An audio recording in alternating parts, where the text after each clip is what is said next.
आज की कहानी एक सोमवार व्रत कथा पर आधारित है। पहले समय में किसी नगर में एक धनी व्यापारी रहता था। दूर दूर तक उसका व्यापार फैला हुआ था। नगर के सभी लोग उस व्यापारी का सम्मान करते थे। इतना सब कुछ से संपन्न होने के बाद भी वह व्यापारी बहुत दुखी था, क्योंकि उसका कोई पुत्र नहीं था, जिस कारण अपने मृत्यु के पश्चात व्यापार के उत्तराधिकारी की चिंता उसे हमेशा सताती रहती थी।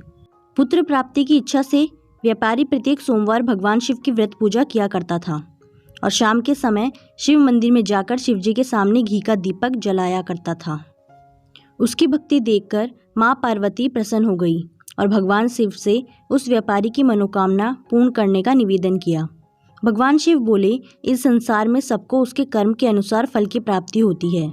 जो प्राणी जैसा कर्म करते हैं उन्हें वैसा ही फल प्राप्त होता है। शिवजी द्वारा समझाने के बावजूद माँ पार्वती नहीं मानी और उस व्यापारी की मनोकामना पूर्ति हेतु वे शिवजी से बार बार अनुरोध करती रही। अंततः माता के आग्रह को देखकर भगवान भोलेनाथ को उस व्यापारी पुत्र प्राप्ति का वरदान देना पड़ा। वरदान देने के पश्चात भोलेनाथ माँ पार्वती से बोले, आपके आग्रह पर मैंने पुत्र प्राप्ति का वरदान तो दे दिया, परंतु इसका यह पुत्र 16 वर्ष से अधिक समय तक नहीं जीवित रहेगा। उसी रात भगवान शिव उस व्यापारी के स्वप्न में आए और उसे पुत्र प्राप्ति का वरदान दिया और उसके पुत्र के 16 वर्ष तक जीवित रहने की भी बात बताई।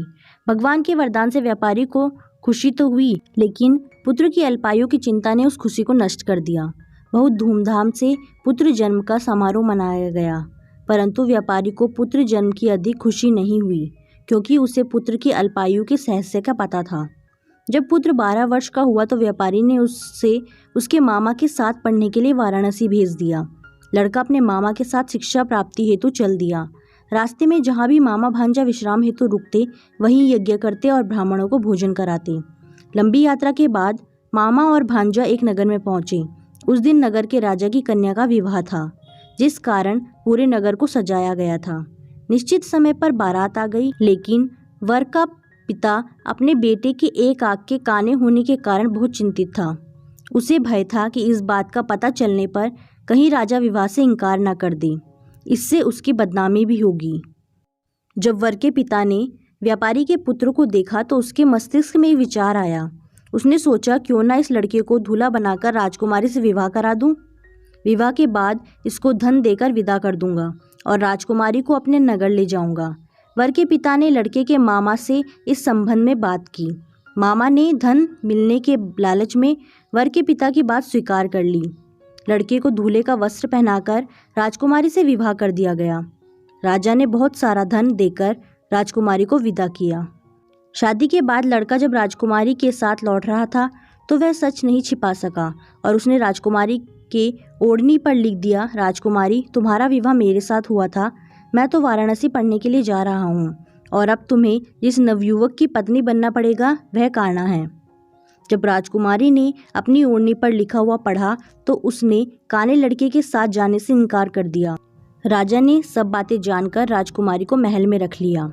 उधर लड़का अपने मामा के साथ वाराणसी पहुंच गया और गुरुकुल में पढ़ना शुरू कर दिया। जब उसकी आयु 16 वर्ष की हुई तो उसने यज्ञ किया। यज्ञ की समाप्ति पर ब्राह्मणों को भोजन कराया और खूब अन्न वस्त्र दान किए। रात को वह अपने शयन कक्ष में सो गया। शिव के वरदान के अनुसार शयनावस्था में ही उसके प्राण पखेरु उड़ गए।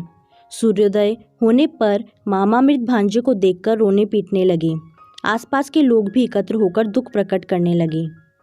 लड़के के मामा के रोने विलाप करने के स्वर समीप से गुजरते हुए भगवान शिव और माता पार्वती ने भी सुने। पार्वती ने भगवान से कहा, प्राणनाथ, मुझे इसके रोने के स्वर सहन नहीं हो रहे। आप इस व्यक्ति के कष्ट को अवश्य दूर करें।